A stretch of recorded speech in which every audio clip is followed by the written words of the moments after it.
The discovery of an ancient burial site in Turkey breathed new life into a legend. Midas, the mythical king whose touch turned everything to gold, may have been flesh and blood. In an underground tomb, the bones of a king were found, along with a glittering pile of dirty dishes. There was no gold, but the dishes held the remains of his funeral feast, ancient scraps of food that are now giving up their secrets. If the feast can be recreated from handfuls of dust, what might it reveal about the man behind the myth?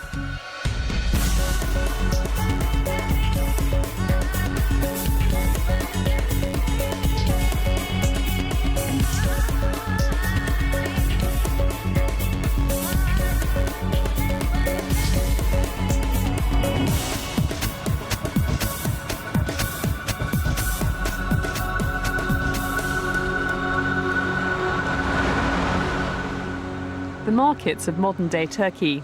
It's been a while since I was here. I'm Fushcia Dunlop. I've always been passionate about food and cooking and have travelled the world to study it. Really fresh, really nice, juicy. Living here as a student whetted my appetite for Middle Eastern food and history. This is interesting. Bu ne? Bamya. Bamya. Okra. Okra. Tiny, tiny baby okra. Never seen them so small. So I'm delighted to be back to recreate an ancient meal, the feast of King Midas. Well, here we are in one of the main markets of the Turkish capital, Ankara, and it's a riot of colour with all these amazing fruits and vegetables. But of course, many of them just weren't around in King Midas's time, and we're talking 2,700 years ago. So of course that was before corn, potatoes, tomatoes, all these things came from the Americas. But of course there are some kind of threads of continuity, some things that are grown locally that would probably have been around at the time. So we're going to have a look and see what we can find.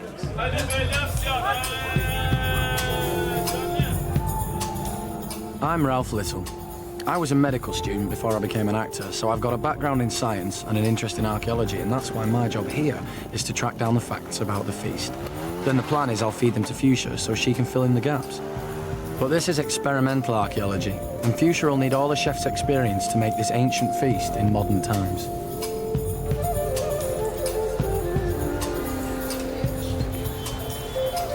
Some ancient text, like Homer's Iliad, refers to grand figures being mourned for 9 days, and on the 10th, a public feast being held.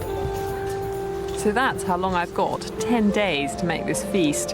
And Ralph's invited over 100 guests to give it the taste test. Turkey has always been an important trading route, trade that included foodstuffs. In the 8th century BC, King Midas ruled a kingdom called Fushcia that filled the western half of modern Turkey.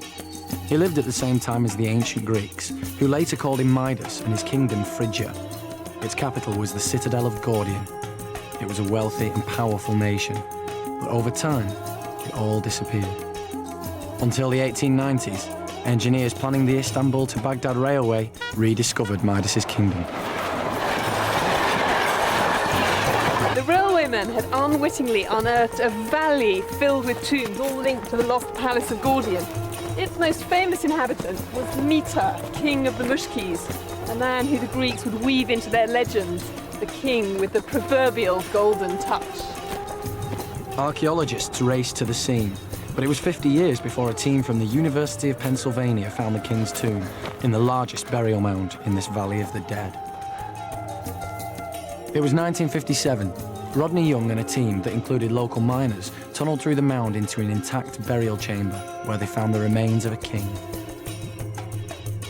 There was no inscription on the tomb, but the find was believed to be Midas of the Golden Touch. It was one of the most spectacular archaeological discoveries ever made. The Iron Age king lay on a pile of dyed cloth. Surprisingly, there wasn't a scrap of gold in the tomb, but it was crammed with fine wooden furniture and a stunning set of bronze dishes and bowls that held a treasure of a different kind. The dishes were dirty. They contained the remains of a funeral feast that had marked the king's death. The airtight conditions meant not all the congealed food had turned to dust, so it was scraped off, bagged, labelled, and put away, because 50 years ago there were only limited techniques to analyse it. But now, science is catching up with history. Once I've got the facts, Fushcia can pull together a menu. But to do it right, she also has to do her own market research. I'm going now to meet a man called Pat McGovern from the University of Pennsylvania. And he's a leading expert in the field of molecular archaeology, which in his words is the chemical analysis of ancient organic remains. Pat is a senior scientist from UPenn, which still has a team here in Turkey working at the Midas mound. Pat's findings are going to guide Fushcia in making the funeral feast. And when he tastes the food, we're hoping it'll give him more insight into the man who was buried in that tomb. Well, we're working on some samples from a tomb dated about 700 BC in which it's believed that King Midas himself was buried. This is a very rare finding. Right. The tomb at Gordian was essentially hermetically sealed off, so we had excellent preservation, and we had about 5.5 pounds of the food remains. Really? If you can imagine that. And another half pound or pound of the beverage remains. I mean, this is, you know, as the any liquid evaporates, it's going to form a solid precipitate. If you kind of imagine a homogenized stew sitting around for a while and drying out, you might get these kind of brown, contorted-looking clumps. When the scrapings were first taken, only carbon and nitrogen could be identified. But once Pat got involved, he introduced new techniques like infrared spectroscopy to track the ancient molecules. Then, using experience and a bit of intuition, he matched their chemical signatures with modern-day ingredients. The result was a set of food fingerprints that gave him the elements of the actual feast. There's a lot of trial and error that goes into it because, I mean, after you do the searches, you may come up with a lot of different possible ingredients. Red herrings. And you've got to then work your way back through the spectra and look at each individual peak to see if it could be accounted for by this or that ingredient. And then if you find that something's missing, what do you do? If something additional is there, what do you do? And so you have to just play with the different possibilities. This is basically the first time that ancient foods and drinks have been reconstructed from chemical data like this, and where we put together a whole ancient feast. Pat's work revealed that lamb or goat had been used in a stew along with honey and grapes or perhaps wine. You know, sort of a lamb-goat version of coq au vin. Right, okay, that's fair enough.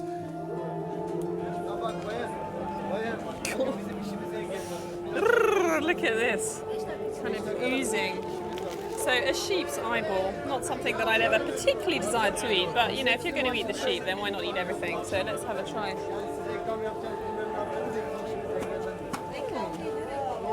Surprisingly good. It's kind of creamy and yeah, quite good. I'm surprised. I have to say this is actually rather delicious. Should we have a look at the tongue now? We have a group of compounds called polycyclic aromatic compounds which show that the meat was originally barbecued. And this produced what are called polycyclic aromatics, you know, kind of a complicated, complex-sounding name for what actually gives barbecued meat its special flavor. It can also produce some cancer if you take too much of it. Hexagonal carbon structure, And so it appears that they barbecued up the meat and then they cut it off the bone because we have no evidence of bone found in the ancient residue. All right. It's coming out. Okay, great. Got a whole lot of things going on here. From there. I want to eat the tip of the tongue.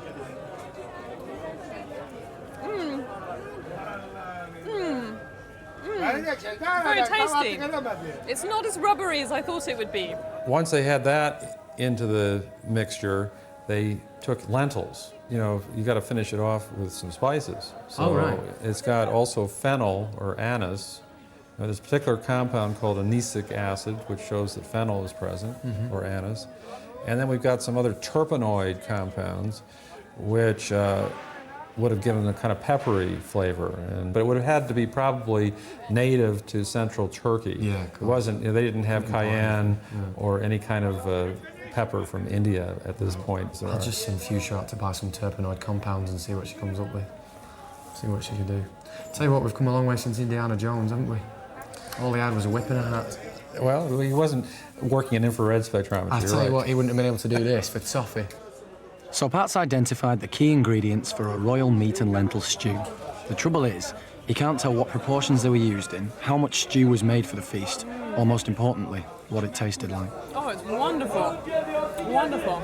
Really fragrant. This very, very delicate taste. The question is, will Fushcia be able to use Pat's clues to produce a feast that's halfway decent as well as authentic? Her first step is to actually make a big meal, a wedding feast, so she can work out quantities. Yeah, I just have this feeling that, we're having this lovely time going to weddings, pottering around the markets, and then suddenly we're going to find that we have to feed 100 people. Yeah, it has occurred to me, actually. And, we've got to do all the shopping. It has occurred to me. It's just that thing of... Oh, sorry, hold on. Oh, can you stay on the road, please? Sorry, I've only got one chance at this ancient feast and I want it to be right. The first thing I have to do is work out the right balance of ingredients and the amounts I'll need for over 100 people. I've heard that rural weddings in Turkey cater for huge numbers by serving a traditional lamb stew. That made me think of Midas, so that's where we're off to now. Stick by that, do you? Was that the right turning route? I don't know.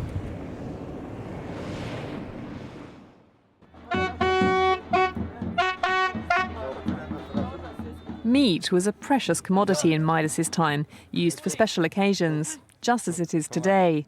Tonton Ertan, the chef at this wedding, is making his meat go further by serving it with rice and pulses. How many people are we cooking for today? 500. 500. Everybody in the village. Everybody, yeah. All the family and the friends. 500. Everybody. So how many sheep have gone into preparing the food for this party? Six lamb. Six lamb. Yeah. So this is 500 people with 6 sheep. So one sheep is, we needed a bit more than one sheep for 100 people. So I guess if we're feeding 120, say, for our recreation of the feast, we're going to need, more than a sheep anyway, probably 2. Maths isn't Fushcia's strong point. I just hope cooking is.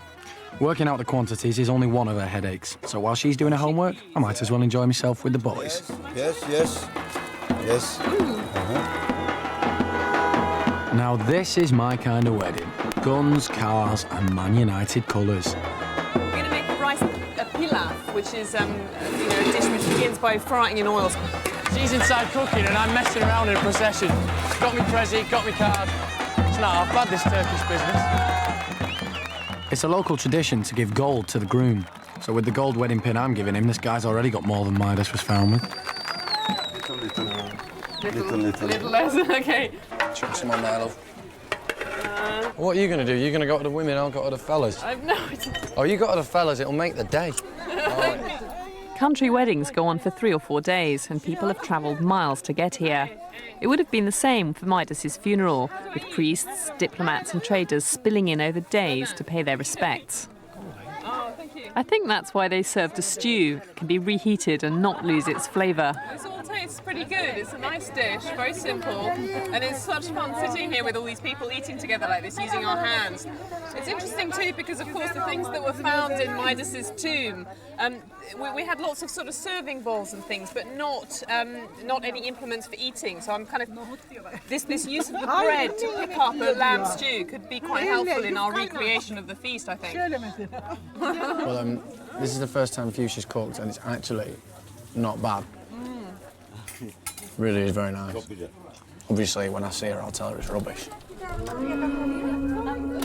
So now I know how much lamb I'll need, but making that wedding stew has made me wonder why the Midas meat was barbecued.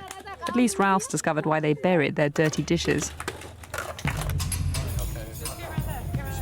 Barbecuing in Midas's time would have meant roasting the meat on a spit. Fushcia's challenging the evidence for this, but I've told her that this feast has to be authentic. It's interesting, actually, that looks as if it's been partly browned, do you see? And then stewed. Pretty barbecued sort of Because thing. it doesn't make sense to me that you would kind of spit roast a lamb. They were talking about the spit roast, kind of splendid thing. Yeah. And then wait for it to cool a bit, cut it up, and then make a stew. It doesn't make sense to me. McGovern very, very definitely said the meat was barbecued. I know, but... Why yeah, would but you bother spit roasting it all if you were then just going to throw it in with everything else anyway? the idea that I've got is that perhaps if we spit roast it, okay, with a sort of marinade, which we could include the honey and the wine and the other things that were found. But also, don't you think it's more splendid, like for a funeral, a royal feast, to have... They would have they'd make a three... big deal of it, wouldn't they? They'd have this huge, big spit roasted lamb. It feels grander than a stew to me. I think the roasted lamb could simply have been carved from the spit and then served on top of the lentils, rather like the food at the wedding feast. But I think I should check this with Pat. When we did the analysis, we had 18 different vessels that had the food residue in it. Yes. And no matter which vessel we chose, we got the same chemical results. So it seems to be a very homogeneous mixture, best explained by having these things mixed right from the beginning, at the feast itself. So, but they could be, for example, mixed after they've been cooked. They don't. There's nothing True. to say that they should have been actually cooked together, right? No, there's nothing to say that. Okay. But the final end product and what was really It's a served pretty- up to the mourners was a stew, we think. No, use a bit of artistic Right, license. you have maybe. to sort of, use some artistic license here, I think, and take these ingredients and look at, modern Turkish cooking books even, which preserve a lot of the tradition, and then play with the different possibilities, because we just don't know. Yeah. Is there anything that we're missing? Anything that we haven't got here that stands out and you go, you've not got whatever? Well, there's some fruits that you might toss in here, apples, cherries. How about figs? Figs. Apricots? Well, no, apricots come a lot later. The thing that I was thinking about is that I've seen people here, like for example, sheep's head in the market, they scatter it with dried thyme and salt. Is thyme something that I could use as a final dressing for the stew? But Yes. that wouldn't be incompatible with Thyme your was evidence. available to them, yes. Okay, and it wouldn't. The fact that you didn't find traces of thyme doesn't rule it out. Some of the ancient botanical evidence definitely indicates that thyme was available to them. Okay.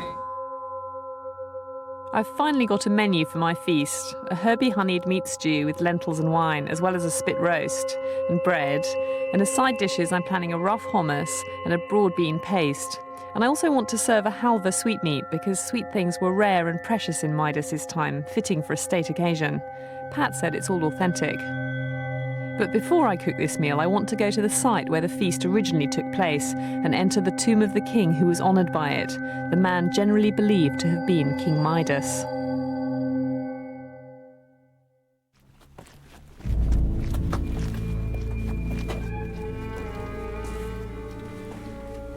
I'll bring up the rear. It's a bit freaky, really. I've never been in a burial mound before. No. Midas was found deep inside this mound in a burial chamber. He was lying on an open coffin made from a single cedar tree. It's thought he'd lain in state outside the mound while the funeral feast went on around him. There were no doors or windows, so it's reckoned that after the feast ended, he was lowered into the chamber through an open roof. Then it was sealed and covered with tons of earth. And here's the entrance. It's fantastic, isn't it? The thing that really amazes me about this is that, when they opened it up, there was this incredible stench of kind of rancid animal fat from the remains of the feast after 2,500 years. I know. Actually, the smell's probably just a modern myth, but the site certainly took the archaeologists' breath away. They'd found the oldest intact wooden structure in the world. Lack of oxygen and low moisture levels had preserved the contents, but the chamber had wood rot caused by high levels of nitrogen that were present. Scientists think much of that gas was produced by the decomposing body of Midas and caused by a meat-rich diet. But post-mortem gas wasn't the only clue to his eating habits. The king's bones revealed he was between 60 and 65 when he died. That's at least 20 years older than most people lived. His skull formed the basis of this facial reconstruction, and anthropologist Erksin Gülech used it to find out about his healthy diet. He must be a healthy man, because in this age he was still having his teeth. A whole set of teeth. Yes, all his teeth were unworn. They were not worn down, they were still quite sharp, you mean? Yes, although he was fairly an old age. So it shows us that he was eating very fine, nutritious food. Very soft food. Yes. So you think quite highly processed food for this period? Yes, very special for a king, I think, because although I have been working on this subject over 25 years, I have never seen a case like this. So sort of, more ordinary people, they'd have their teeth ground down, would they, by kind of coarser food, and they wouldn't have been as healthy anyway, Yes, as well nourished. So. That's decided me. Pat McGovern couldn't determine if the meat in the stew was goat or lamb, but I'm going for lamb. It's not as tough on the teeth. Food fit for this king. His skull also reveals a possible explanation for one of the myths about Midas. According to the Greek storytellers, he had a golden touch, but they also said he had ears like a donkey, ass's ears that he hid under a hat. His skull shows that as a child, Midas probably had his head tightly bound to make it grow distinctively pointy and royal. Erskine thinks it affected his ears. You can see the asymmetry between the ear canals. You see the left is a little bit lower and the right is up. So would his actual ears have been a little bit lopsided, perhaps? Yes. So, I mean, we could perhaps speculate that if he had these rather peculiar-looking ears, he might have wanted to cover them up, you know, perhaps by wearing a hat, as in the legend. So Midas with ass's ears, we're seeing perhaps a possible explanation for the growth of this myth. Ralf! What? Ralf, look at your ears. Look! Oh, put them back. No, I said I'm sorry, put them back. I had no idea. Oh, that's really childish. We don't know much about the life of Midas, but he was the inspiration for the Greek mythmakers. And the really funny thing is that although the historical texts show him to have been an impressive ruler, much admired by his rivals and revered by his own subjects, I mean, look at all the treasure they buried him with.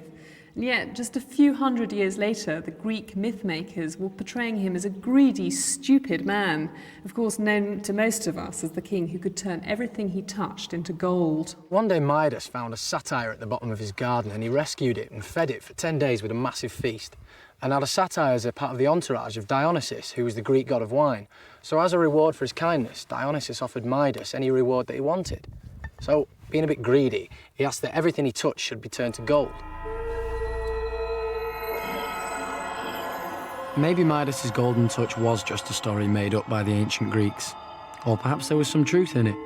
The vessels found in the tomb were bronze, a mixture of copper, tin and zinc. The zinc made them shine like brass, so maybe they were mistaken for gold. Fushcia. And there's a golden connection with the drink served at his funeral. Scrapings from the drinking vessels revealed chemical traces of brewing with grain, which means beer, fermentation of Middle Eastern grapes, so wine was in there as well, and there was also evidence of beeswax, which means honey was mixed in.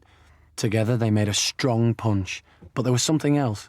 There's still some things that are mysteries as far as we're concerned. You know, for instance, the yellow color that you see here. In fact, if you were to touch that, which you know, we won't do that because it might contaminate the sample, you would have a yellowish residue that would be left on your hands, almost like a dye.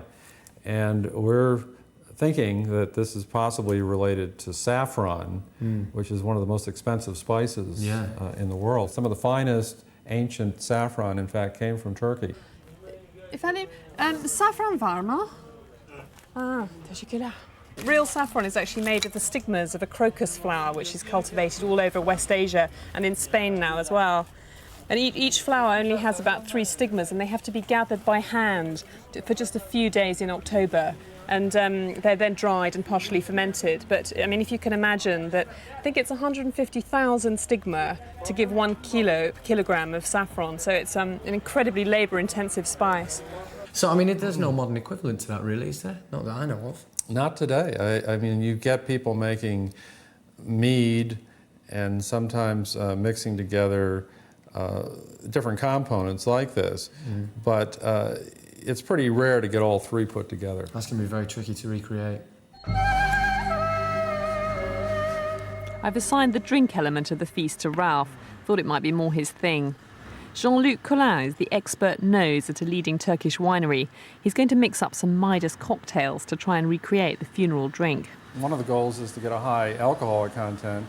Certainly for ancient peoples, this is a very special thing to have the mind-altering effect of alcohol, but also to have a sweet substance, because sweet things were rather rare in antiquity. In Midas's time, you couldn't buy sugar from the shops, but wild honey was a good source of sweetness. It was prized and not easy to find, special enough for a royal feast. And mixed with beer and fermenting wine, it would have really pumped up the alcohol level. Then there was the saffron. Have you ever done this before, Jean-Luc? No. You've never put any saffron in anything? Saffron even has analgesic effects. It'll put you to sleep if you get too much of it. And also some mind-altering effects. So what do you think, Jean-Luc? Is it moving in the right direction? There we have now we have a different flavor coming from the saffron, but it's not covering all the barley and muscat flavor. Try that, there's quite a lot of it's not saffron too in there. much. Yeah, you really can pick up the saffron. Just, Yeah. Yeah, you can. It needs a little bit time to Oh, solve. sorry.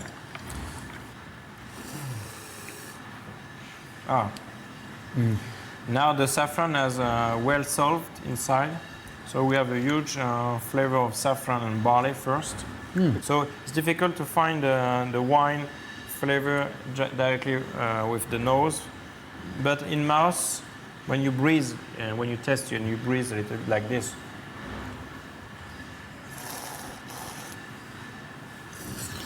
you can get the wine taste.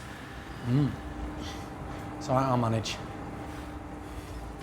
Our Midas brew, an intoxicating mixture of saffron, honey, beer and wine.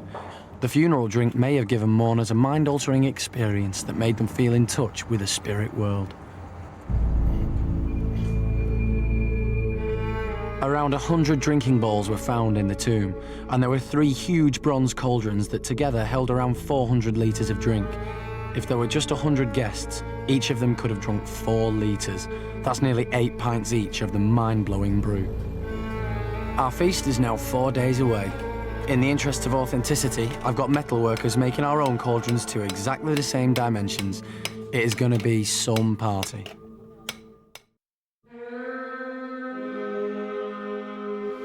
This is some sort of gutting room. There's In 3 days, I've got to make this feast, and I need so much meat, I've come directly to the abattoir.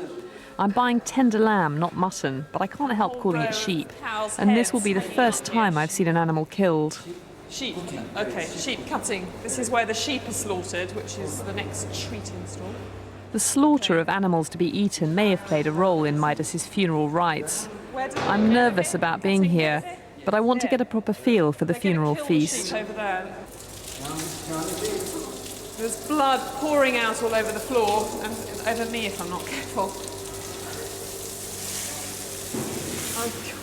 This is really horrible. It's still warm. It's still warm. I can't believe it. It gives you some idea of the kind of the visceral feeling of slaughter of, you know, the fattened sheep for the feast, for this great celebration, probably for people who didn't eat much meat most of the time. They probably mostly lived on pulses and vegetables and things.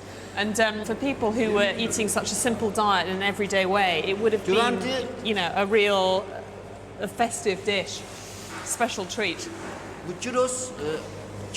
Kilo? Ne kadar? 20 kilos. And people, Kirk, Yes. Yeah, and Yes. it'll feed about 40 people, so we're going to need about 3 of these, and I hope I don't have to see them all killed.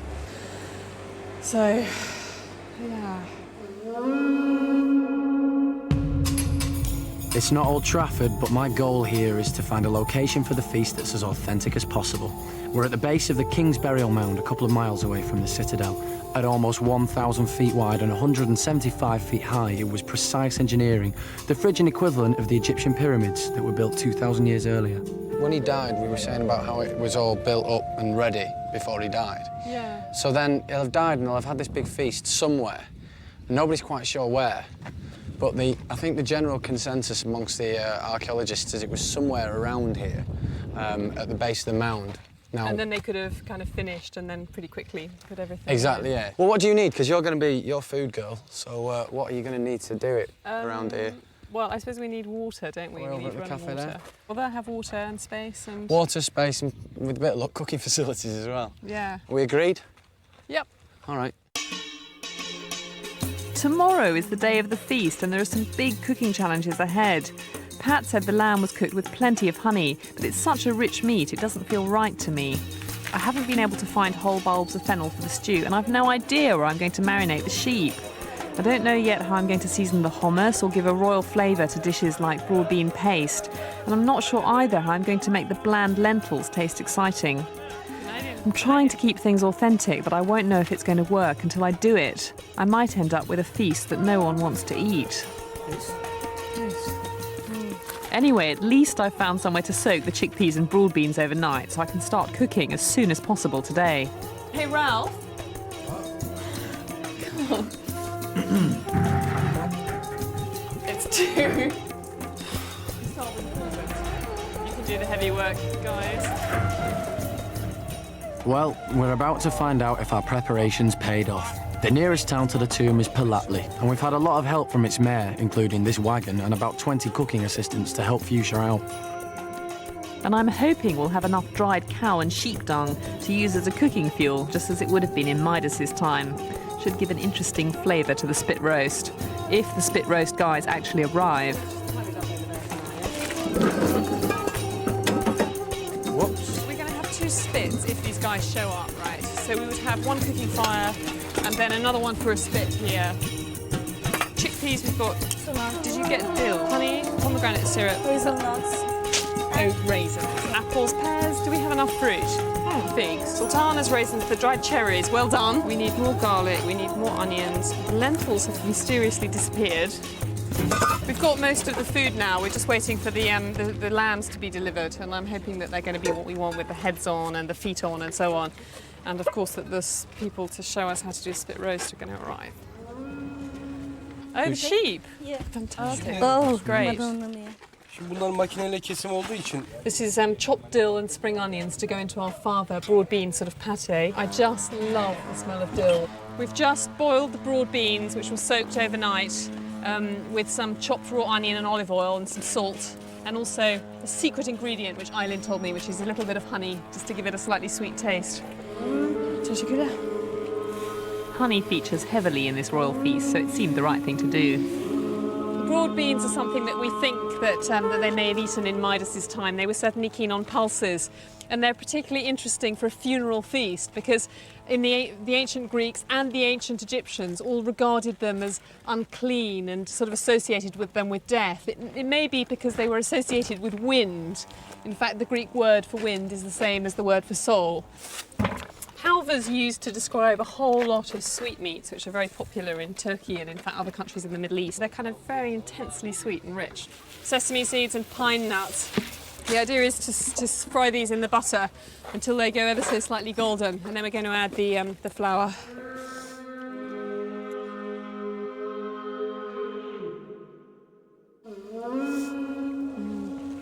Now, I don't want to burn the pine nuts or the sesame seeds. They burn quite easily, then they'll get bitter and unpleasant. So just got to keep an eye on them till they're just a bit golden. What's that you're up to? Ralph! You're back! I bought some more dung. Wow! Shall I just crumble it in? Fast. Yeah. Hard work. Yeah, come on, woman. Chuck it in. Ah! Oh, quick, it's getting really thick now. Okay, we're chucking in the flour and we're going to toast it gently till it's cooked and slightly golden. Ralph!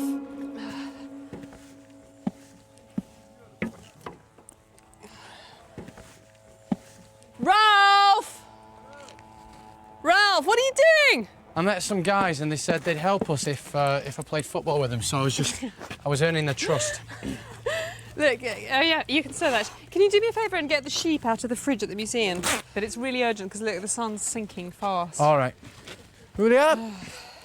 This lamb stew is quite a curious thing because Pat McGovern found traces of honey and sweetness and he thinks it was quite a sweet dish. But in modern cookery, many cultures, many cuisines, they use quite sharp taste to cut the rich oiliness of the lamb. You know, all over the Balkans and this part of the world, they use raw chopped onion with cooked lamb. And, you know, in China, they tend to cook it with spring onions. In England, you serve it with a mint and vinegar sauce. So it sort of goes against the grain to use so much honey, but we're trying to recreate an ancient dish from archaeological evidence, and I guess their taste may have been different. We'll see how it tastes. It's hard to guess how long everything's going to take to cook on open fires. I'm still worried about the quantities. I was told 3 lambs should feed the 100 or so Ralph's invited, but I got 4 to be sure. Flavours.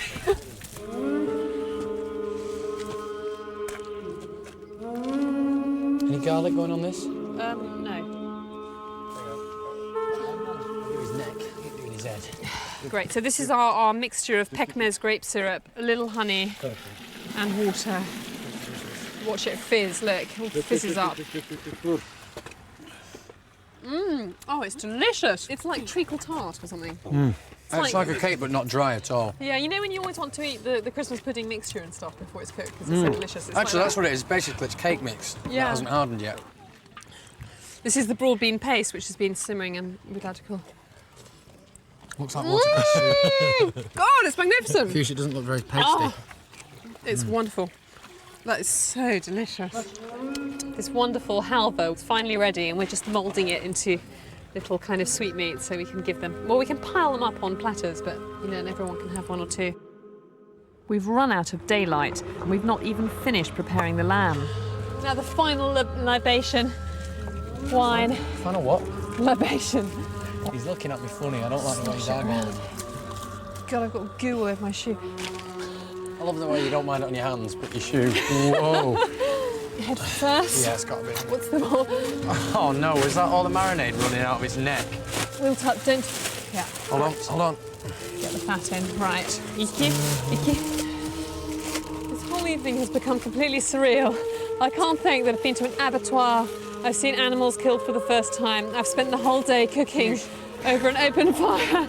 And now I'm helping to put entire dead sheep covered in honey and wine and spices into bags for the night.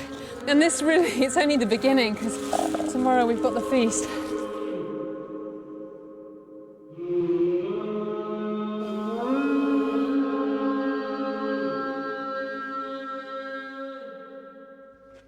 Please work.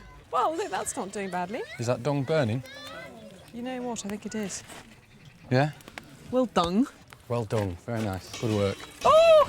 Of course, we're using this cooking method to create the this kind of black. Oh, the sort of blackened outside layer, which will give the kind of toasty compounds which were found in the food in Midas's tomb.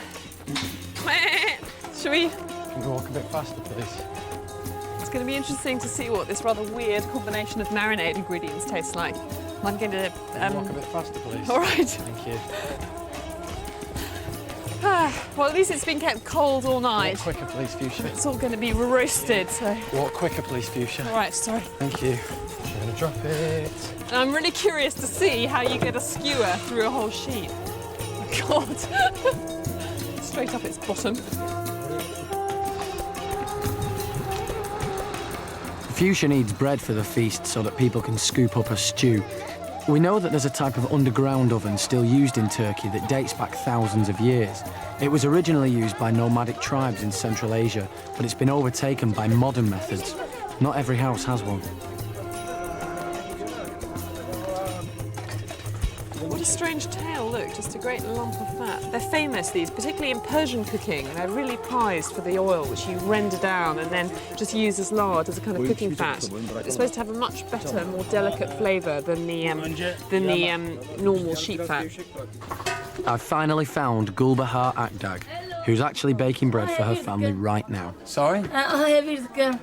How heavy is the can? How heavy is the can?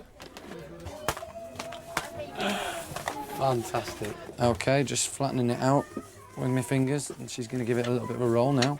Look at that. It's all right, it's all right, it's going. These ovens are great for making bread because the clay walls give off an even heat, producing temperatures of up to 400 degrees centigrade. And you can barely tell the difference. We're cooking now.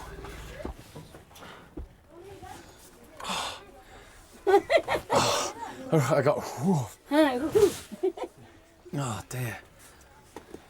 Well, this is basically. I tell you what, it's so hot. I can't see a thing. And it's got it's just a wood fired at the bottom. It's got embers down in the bottom there, and it's absolutely.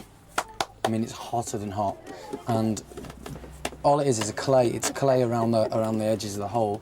And what happens is they just do this dough. It's very glutinous, it's very sticky. Pancake? Yeah, I'll pancake it. Yeah. And they do this. Okay. And it's very glutinous, so she's lovely, isn't it? She's never had so much fun in her life. And then basically they put it on that little cloth thing and slap it, there we go. And they slap it against the side of the clay wall, and then women with asbestos hands pick it off, and it forms what you see over there in that little pile. And that, we think, might be the best way to make bread for this Midas feast. Oh my God, that's hot. Ah! No, that one's not good enough. I think I'm in trouble. Is that good? Well, we know that the stew in Midas's tomb was made with honey and with grape. So I've come up with this baste, which is a mixture of honey and also pekmez, which is this boiled down grape juice, kind of molasses. And I'm going to brush it onto the lamb with sprigs of thyme, which grows wild in this area and probably has done for thousands of years. So it's just the kind of aromatic flavour which they might have used in the original stew. Oh. This thyme is wonderful. What's the time now? This is incredibly heavy. This is a wheelbarrow full of dung cakes. We want to put them on the fire because that's possibly what they would have used for fuel in King Midas's time. So, right, on with the stew. We're struggling. We have got so much left to do, Ralf. I know, well, let's crack on.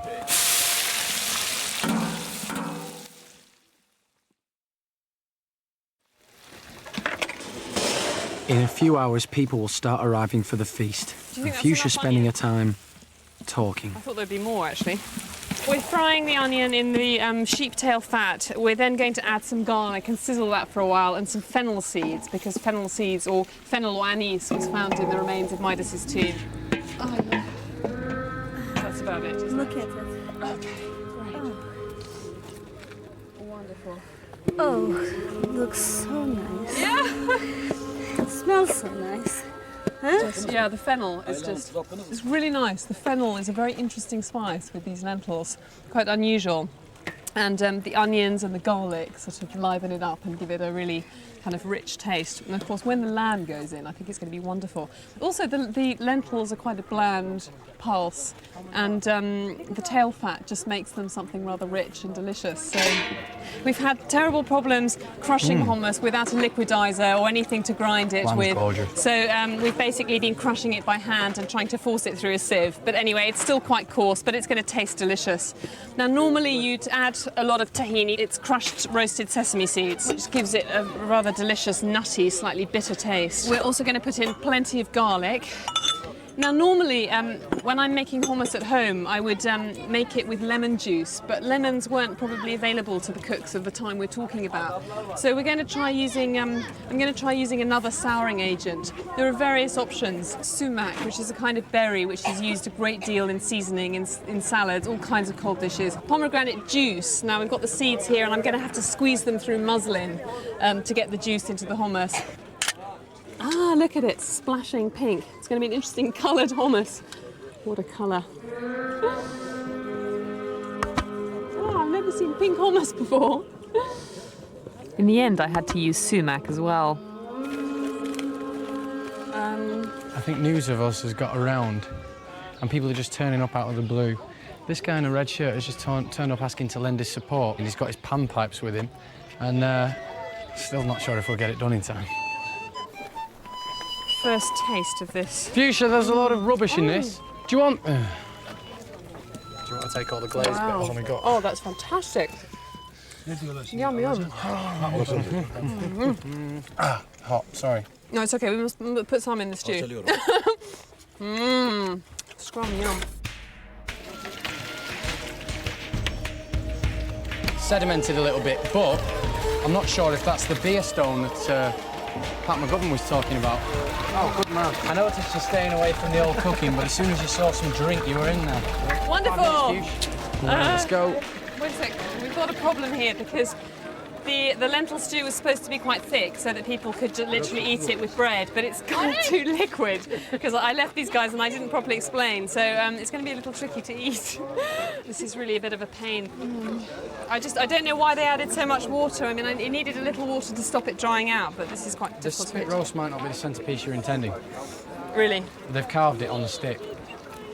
Okay, Ralf, try and get them to bring the whole thing on the table if they can, actually. Want them to what? Stop cutting. That's what I thought. Is it supposed to go as a whole thing? Stop, mate, We thought we'd have a whole lamb on the table, but they've actually already carved it. Hey, what a fiasco, huh?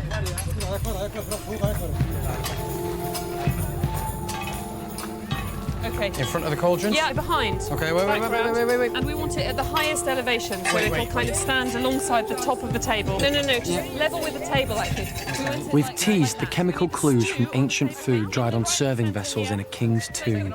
We've identified the ingredients of that funeral feast, and we're about to find out if Fushcia's managed to put them together in a way that's edible and authentic. Let's have another But at least it's all done. Yeah, here. That one there. Highly high with something. Olives, green olives. Okay, That would be nice. Ralph, come on. Hey, here we are. We're happy. We've got everything.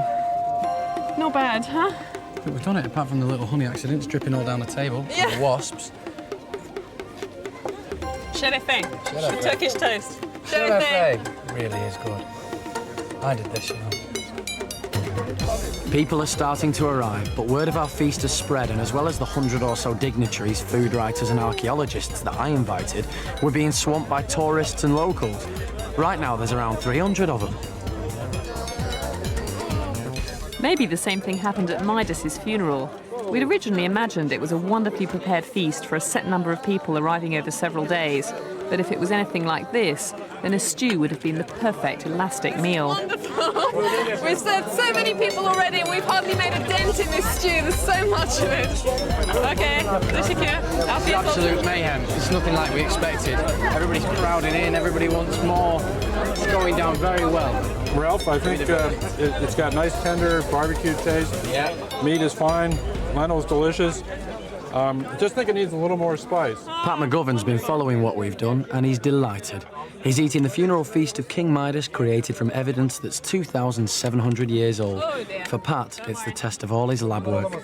This is experimental archaeology. So you play with all these variables, and I think, we've come up with some excellent interpretations. I mean, we've got high protein meat, high protein lentils. The drink is a fermentation. So this may actually explain why Midas lived to the ripe old age of 60 to 65. It's an ongoing experimentation, really, because, even with the drink, we could try different kinds of fermentation systems. For instance, this is a young wine. This is like a Beaujolais Nouveau. Right. We're just sort of celebrating the new year, in a sense. And, in a way, that's the way the funerary feast would have been thought of. It wasn't just a time of sadness. It was also a time to celebrate the great king of the Phrygians. And celebrate they did. Midas had been their greatest king. They didn't skimp on his feast. And after doing it myself, I finally understand why the lamb was spit roasted. It was the perfect way of ensuring there was always enough cooked meat on hand to add to that everlasting stew. And the ritual cooking of those sacrificial animals marked the passing of a king who was a man and not just a myth.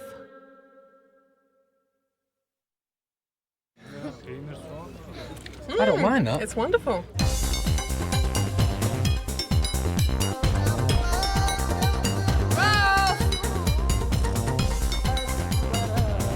Ralf, what are you doing? Come on!